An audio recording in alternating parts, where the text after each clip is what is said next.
Hill stations, ప్రకృతి సోయగాలకు యువత దాసోహం. పూర్తి వివరాలకు చదవండి రేపటి సాక్షి హైదరాబాద్ ఎడిషన్. యానిమల్ అయినా పుష్పరాజ్ అయినా ఒక్కసారి రష్మిక ఎంట్రీ ఇచ్చింది అంటే ఇద్దరు కూల్ కావాల్సిందే.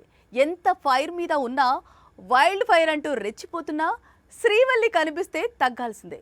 పాన్ ఇండియా వైడ్ గా ఇదే టాపిక్ హాట్ టాపిక్ గా మారింది. రీసెంట్ టైమ్స్ లో హీరోస్ మోస్ట్ వైలెంట్ గా మారుతున్నారు. హీరోలు ఎంత వైలెంట్ గా మారితే అన్ని వసూలు వస్తున్నాయి. ముందు రాకీ భాయ్, తర్వాత యానిమల్, ఇప్పుడు పుష్ప 2. సినిమా ఏదైనా హీరోల క్యారెక్టర్స్ లో వైలెన్స్ మాత్రం కామన్ పాయింట్. పైగా 2 సినిమాల్లో రష్మిక కనిపించడం ఇంకా common point. Last year release అయిన యానిమల్ లో రణ్బీర్ క్యారెక్టర్ ను కంట్రోల్ చేయటం ఆ సినిమాలో ఎవరి వల్ల కాలేదు. కానీ రష్మిక కనిపిస్తే మాత్రం యానిమల్ సైలెంట్ అవుతాడు, కూల్ అవుతాడు, చెప్పింది వింటాడు.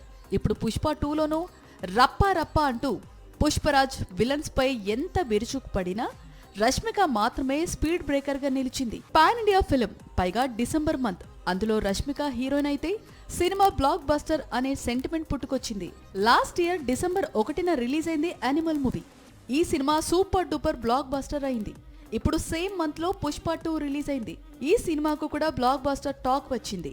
సో ఫ్యూచర్ లో యానిమల్ 2, పుష్ప 3 డిసెంబర్ లోనే రిలీజ్ ప్లాన్ చేస్తే రష్మిక బ్లాక్ బస్టర్ సెంటిమెంట్ మరోసారి రిపీట్ అవుతుందా లేదా అన్నది చూడాల్సి ఉంటుంది.